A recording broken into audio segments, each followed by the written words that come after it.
Rosalie walked tiredly through the deserted streets of the luxury residential area. She had chosen a difficult job for herself. She was a primary care physician. But she liked her job. She had always wanted to become a doctor since the day when her young and happy mother, who loved Rosalie so much, became the victim of a ridiculous medical error. Rosalie didn't remember her mother very well, only her loud laugh, her blonde curls, and her little pearl earrings. But she remembered her grandmother wiping her tears by the grave and tightly, almost painfully, squeezing her granddaughter's small hand. "Don't worry, sweetheart. I will take care of Rosalie. Don't worry and sleep well, my dear," her grandmother kept saying. For some reason, she didn't want to go home. Her grandmother was a person who always kept a promise, and this time, with the help of the Almighty, she kept her promise. It wasn't easy for Grandma and Mom, but she managed to work, do the household chores, take her granddaughter to various activities, and read long fairy tales before bedtime. Moreover, Grandma made up all these fairy tales herself. Rosalie never ceased to be amazed. Her grandmother had no special talents, but the fairy tales were fantastic, kind, and unique. When Rosalie grew up, she tried to persuade her grandmother to write everything down, but she only said, "Oh, don't bother me. I don't remember any of the fairy tales I told you." While you're telling a fairy tale, it's alive. But after that, there's nothing to remember. It's gone back to where it came from. Rosalie loved her grandmother very much and realized how hard it was for her to be both mother and grandmother at the same time. So she always tried not to cause any trouble. She studied diligently because, from the very first days of school, she had heard that only those who had very good knowledge and grades were accepted to the medical university. Helping her grandmother at home was also a pleasure. Cooking was accompanied by a description of the cooking process, no less fascinating than bedtime stories. And during cleaning, Grandma always told the stories of all the things in the house and the people with whom they were connected. Despite good grades, Rosalie spent the last 2 years in night school, working part-time as a lab assistant at the medical school. By the time she entered the university, she would already have work experience and thus increase her chances of being accepted to the best medical university.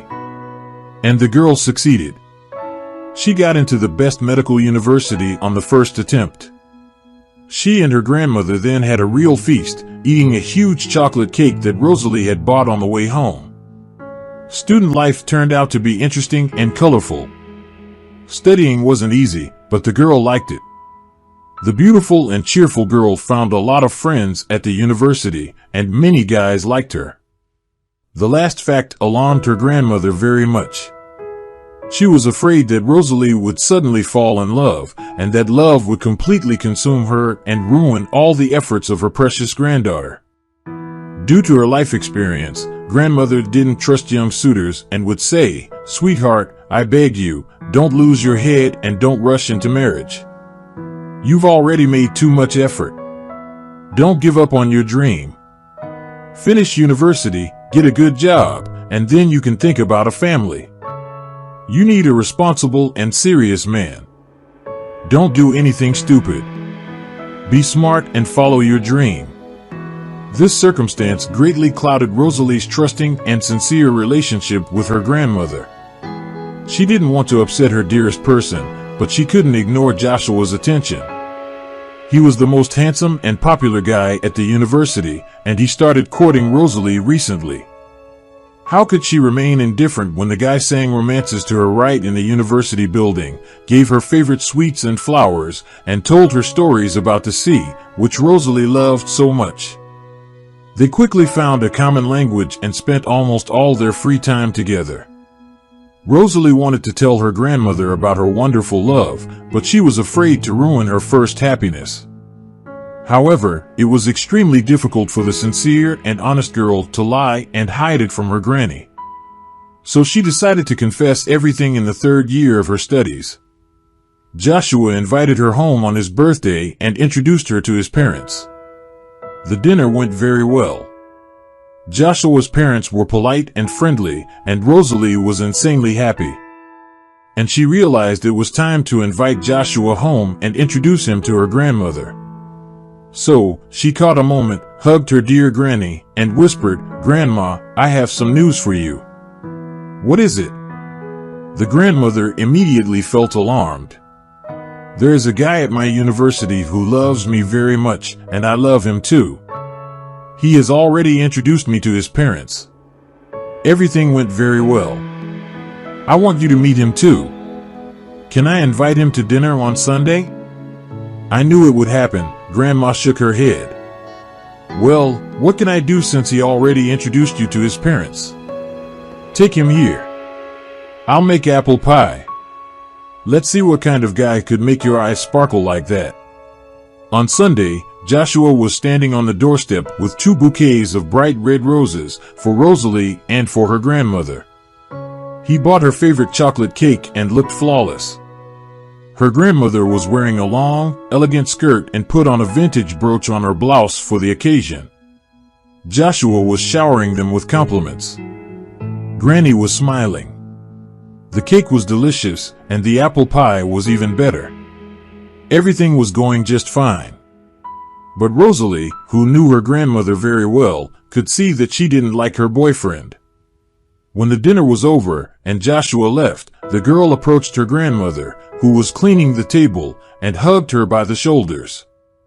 "Grandmother, tell me honestly, why you didn't like Joshua?" Grandma, after hesitating a little with her answer, sighed and confessed, "Darling, I don't believe him. He is a good boy. He is smart, well-mannered, and educated. But he doesn't look like a reliable man. You need someone you can rely on, someone who wouldn't leave you in a difficult situation. He's handsome and funny. I understand why you fell in love with him. But with a guy like that, you'll have to solve all your problems on your own." "Grandma, everything will be fine," Rosalie replied confidently, picking up a tray of dirty dishes from the table. Despite her grandmother's fears, Joshua didn't leave his beloved. After graduation, he immediately proposed to her. Granny was pleasantly surprised and didn't even try to dissuade Rosalie. Maybe her life disappointments had made her prejudiced, and this young man would turn out to be more serious and reliable than it seemed at first glance. At first, everything was going great in the young family. Rosalie made a delicious cake for every holiday and tried to please her husband in every possible way. Joshua gave his wife perfume and flowers and made pleasant surprises. But when their daughter was born, the family faced harsh everyday life with sleepless nights, constant laundry, and other household problems. Joshua was no longer the center of Rosalie's universe, and that made him frustrated. It seemed to him that now their daughter, who always needed something, took all the attention and love of his wife. Granny was right. Joshua failed to become a mature and responsible head of the family.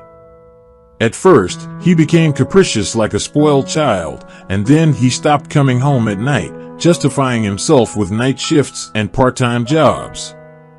However, there was no extra money, but there was a light trail of female perfume on his shirt, text messages at night, and mutual coldness. Rosalie quickly understood everything but didn't show it. She hoped that her husband would finally grow up, bond with their child, and everything would gradually improve. But her hopes were not fulfilled.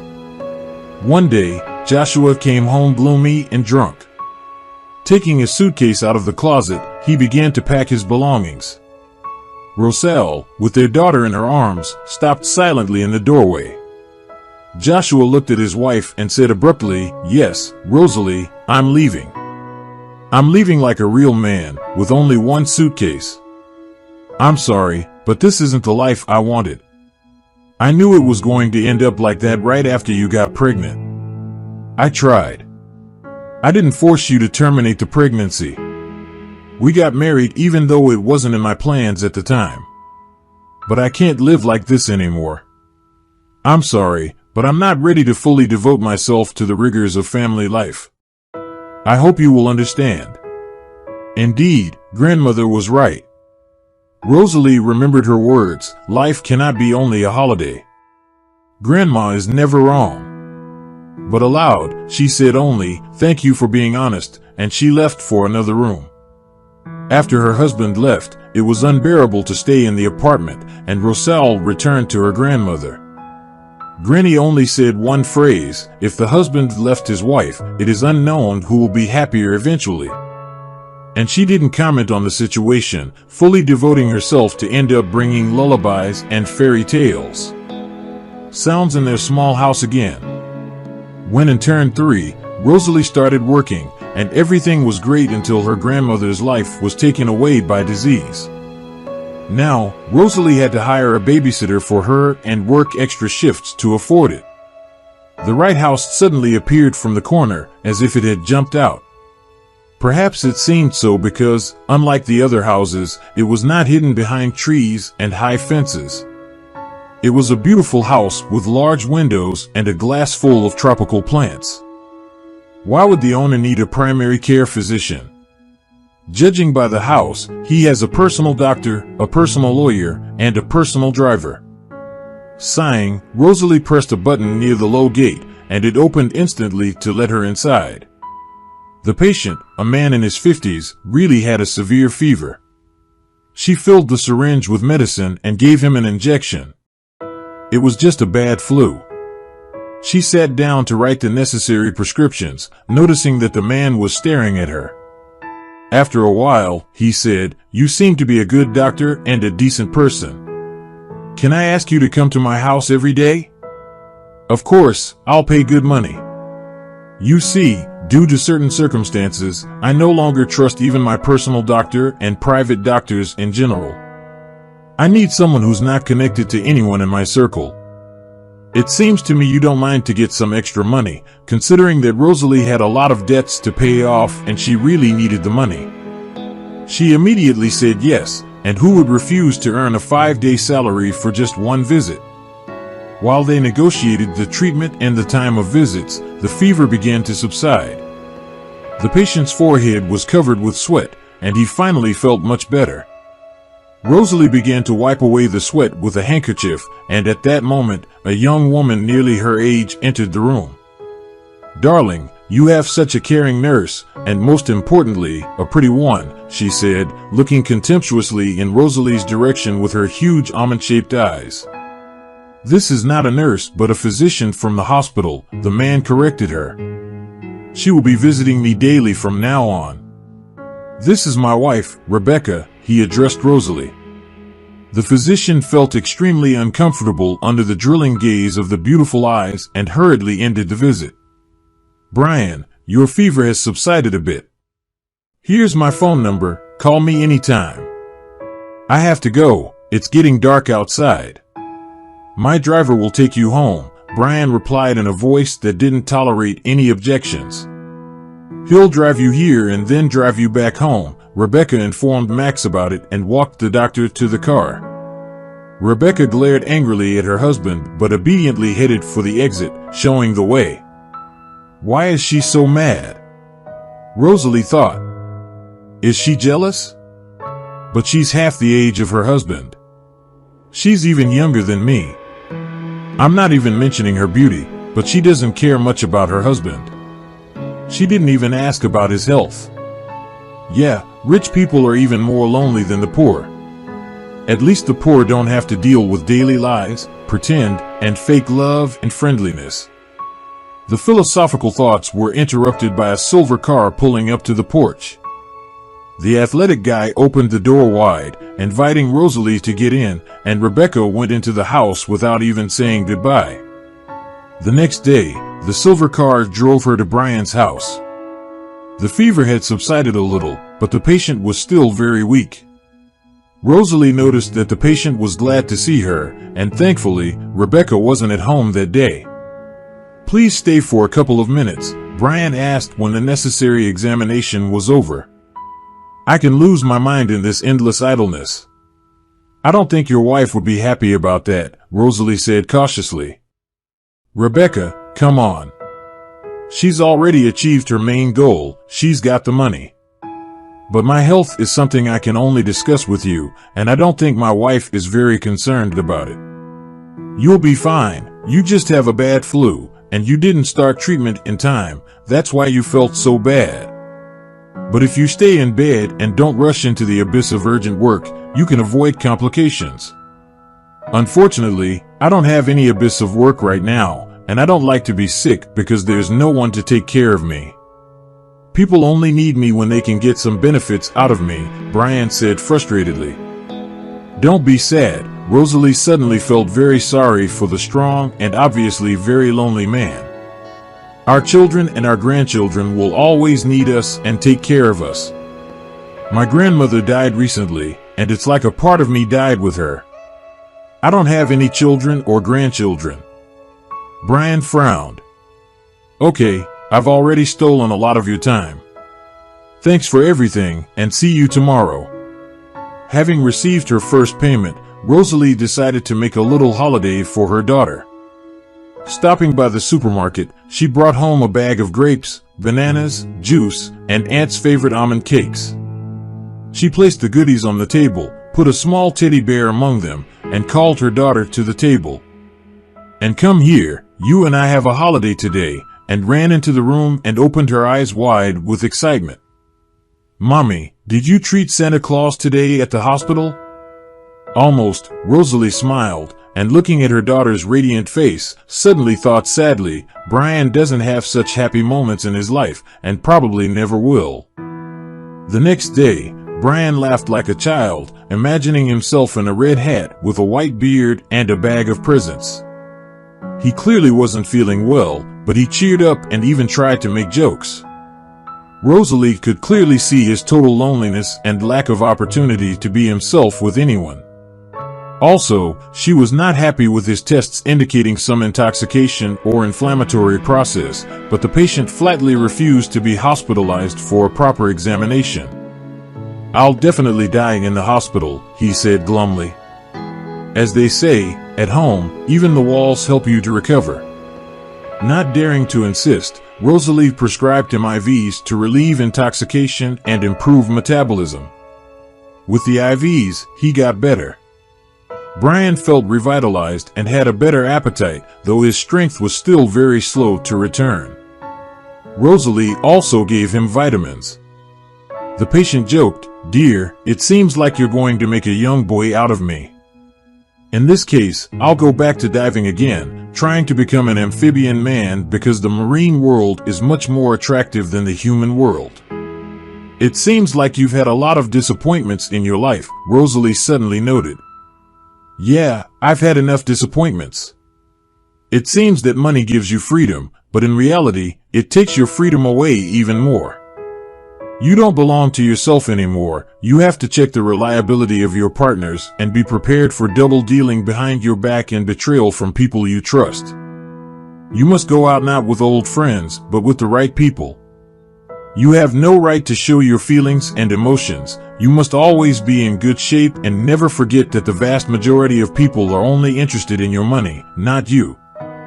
When you are young, you can easily cope with this, but when you get old, you must either become heartless or lose faith in people. But I failed at both. My youthful romanticism and sincerity were too vigorous to burn out. I apologize for bringing up such a frank subject, Rosalie said with embarrassment. I didn't mean to be rude. You weren't, Brian replied. Actually, I was the one who started talking about it. I find it very easy and comfortable to talk to you. You remind me of my old friend who used to understand me even without words. By the way, this is another mistake in the lack of freedom. At first, due to circumstances, you have to choose duty and responsibility instead of your true feelings, and then, at the end of your life, you have to live not with your soulmate but with a glamorous companion who accompanies you to business meetings and expertly wastes your money. I'm still berating myself for making the wrong choice years ago, and it torments me even more. Aching compassion appeared in Rosalie's heart again. She didn't know her father, and it was very interesting to communicate with this man from a completely different world. And for some reason, she felt safe with him. Realizing that she couldn't do much to help him and that she shouldn't get attached to him, she still felt his pain. Something real and human filled their brief conversations and made every moment of their talk a precious gift. At the end of Brian's 4th week of treatment, Rosalie met Rebecca watching the unloading of her suitcases on the porch. The golden tan on her face indicated that the weather was nice and sunny somewhere in the distant islands. "What the hell, you're still here?" Rebecca said indignantly, forgetting that it was beneath her dignity to talk to a pathetic stranger like Rosalie. "What are you still doing in my house? Are you spying, or are you trying to become a family member?" Green almond-shaped eyes flashed cold, angry sparks, and their fierce sky didn't promise the guest anything good. "Neither," Rosalie replied, trying to remain calm. "I'm finishing up Brian's rehabilitation process at his house." "I see you've gotten bold during my absence," Rebecca pulled herself together, squinting. "But I'll check how well you've rehabilitated him." "Sure, check whatever you want. But if you were by your sick husband's side all the time, you wouldn't have to check anything," Rosalie replied and went into the house to give Brian the new medications. At night, a phone call woke Rosie up. It was Max, Brian's driver. "The boss is in the hospital in the ICU. He suddenly felt very bad at night. His wife claims your new medication is to blame. Max, get the vials from his nightstand right away. If it's impossible to take everything, at least try to collect a little of it in syringes. I'll take it to the lab for tests." A horrible thought struck Rosalie. There couldn't have been such a side effect from what I gave him. Maybe only a minor allergic reaction. "I'll do everything possible," Max promised. "If anything happens to the boss, I'll kill Rebecca with my own hands." "Max, please don't do anything stupid," Rosalie replied. "The boss really needs you right now." She didn't even try to fall asleep again. Barely waiting for the babysitter in the morning, Rosalie rushed to meet Max and then to the hospital. The doctor didn't say anything comforting. The patient was unconscious, heart function and blood pressure were stabilized, but the prognosis was still uncertain. The body is weakened by the long illness and other unidentified factors. Rosalie's hand started trembling. So her suspicions weren't groundless after all. But who could she tell about it now? Brian trusted her. She should have told him about her suspicions. Together they would have found a way out of the situation. But now, no one would believe her. All they could do now was wait to see if his body could stand it. Rosalie covered her face with her hands and slowly squatted down. Rebecca's harsh voice in the ward corridor pulled her out of her stupor. "What do you mean you don't know the prognosis? Are you a doctor or an amateur artist? I demand that my husband be transferred to a better hospital. I'll pay any money, just transfer him to the hospital I choose." "What do you mean it's dangerous? Isn't it dangerous to keep him here without proper treatment?" The doctor blinked confusedly, not expecting such a frantic attack from an attractive young woman. He couldn't say a word and just waited for her to shut up. Probably she decided to kill him by transporting him to another hospital, Rosie thought, and rushed to defend the doctor. "Don't you dare yell at the doctor. The doctor is right. Transportation can just kill Brian. All the necessary measures have been taken. What's needed is time and good care." Well, there you are," Rebecca looked at Rosie. "How dare you come to this hospital and lecture me? What are you doing here? Have you decided to finish your dirty plan? Maybe this doctor is in cahoots with you." "You're crazy," Rosalie replied sternly and headed for the exit, no longer listening to the accusations. Rebecca was persistent. The scandal at the hospital where Brian was admitted was not enough for her. She also made a scandal at the hospital where Rosalie worked. The restless woman was not only scandalous but also powerful. Therefore, when Rosalie came to work, the head doctor summoned her and started an unpleasant conversation. "Rosalie, we have always appreciated you both as a professional and as a decent person. But under such circumstances, we cannot risk the reputation of the hospital and your position." Rosalie muttered. What the head doctor said surprised her, given the boldness of the usually shy Rosalie. "You can't risk your position either," Rosalie continued, surprised at herself, and headed for the exit as the HR officer was already waiting for me. Yes, waiting. "When things get better, you can come back to the hospital." The days dragged on slowly and were gray and gloomy. Brian's health improved slightly but then returned to the previous condition, reluctant to make a decisive breakthrough. The investigator who had called Rosalie in for a conversation and clearly sympathized with her sadly warned that if Brian didn't survive, she could be in big trouble. The results of the tests, which confirmed that the medications on the patient's nightstand were not the ones she gave him, didn't solve the problem. There was no way to prove the switch. In order to earn at least something and at the same time to distract from the gloomy thoughts, Rosalie began to do injections and drips at home. She had to take them with her everywhere, but the girl was happy about the sudden change. She could spend the whole day with her mom, visit different interesting people, and listen to interesting stories. But for some reason, Mom was very sad all the time. Max called again at night. Rosalie knew that no one would call in the middle of the night just to chat, so she immediately got nervous. With shaky hands, she picked up the phone, and trying to deal with her anxiety, she didn't even immediately recognize his rejoicing voice. "He's come to his senses. He even asked for a glass of water," Max shouted, dispelling her fears and sense of doom with his words. "How did you find out about this in the middle of the night?" Overjoyed, Rosalie asked, wiping away her tears, "I spend all my days at the hospital. I've made friends with all the nurses," Max reported. "They keep me informed better than any professor," he said triumphantly. "Okay, good night." From that moment on, Brian was slowly getting better. He absolutely forbade any visitors in his room. Only the faithful Max slipped into his room one night with the help of a nurse. After listening to a detailed report of the events that had happened during his illness, Brian instructed Max, "We need a professional. Do you remember Michael who helped us about 5 years ago when the company was in serious trouble?" Max nodded affirmatively. "Find him. He's a reliable man. Ask him to find out as much as he can about both Rosalie and my wife. We have to protect Rosalie and deal with Rebecca." Brian was discharged from the hospital 2 weeks later, and Michael had already prepared a detailed report.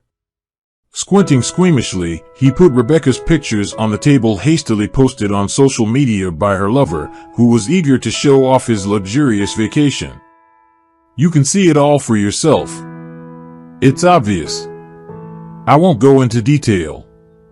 As for the medications, the switch has been proven analytically since you took the medication twice.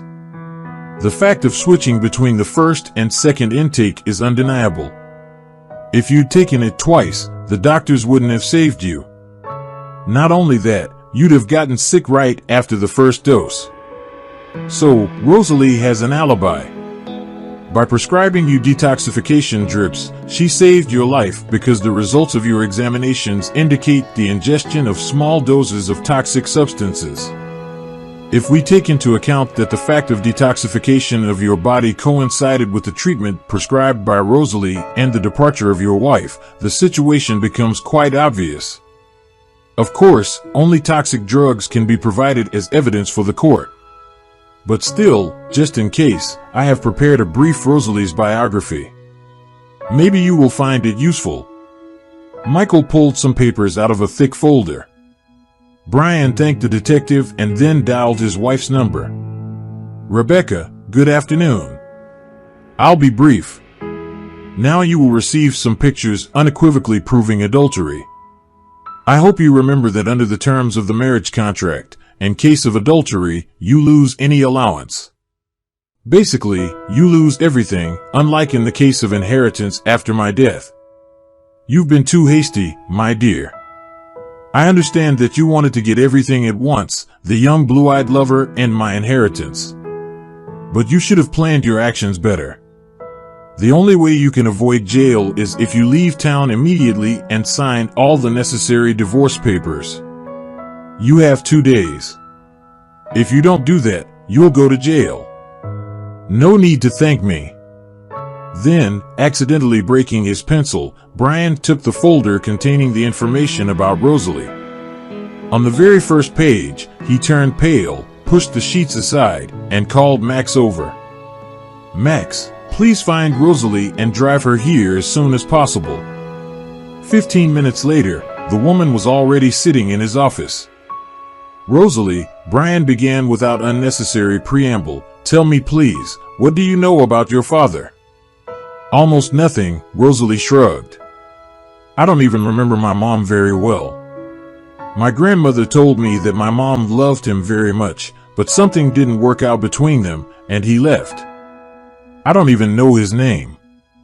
I also remember that my grandmother, recalling this story, always inserted the word marriage, but I have no idea what she was talking about." "Your grandmother was talking about position and society," Brian replied. "Your father was from a very wealthy family, and his parents didn't want him to marry a simple girl with poor health. At first, he resisted, but his father had a heart attack. Times were hard, but they had to open their first office abroad. Under such circumstances, there was no one else to go there but your father, and he couldn't refuse. His mother, 2 sisters, and sick father depended on him. So, he left your mom and went abroad.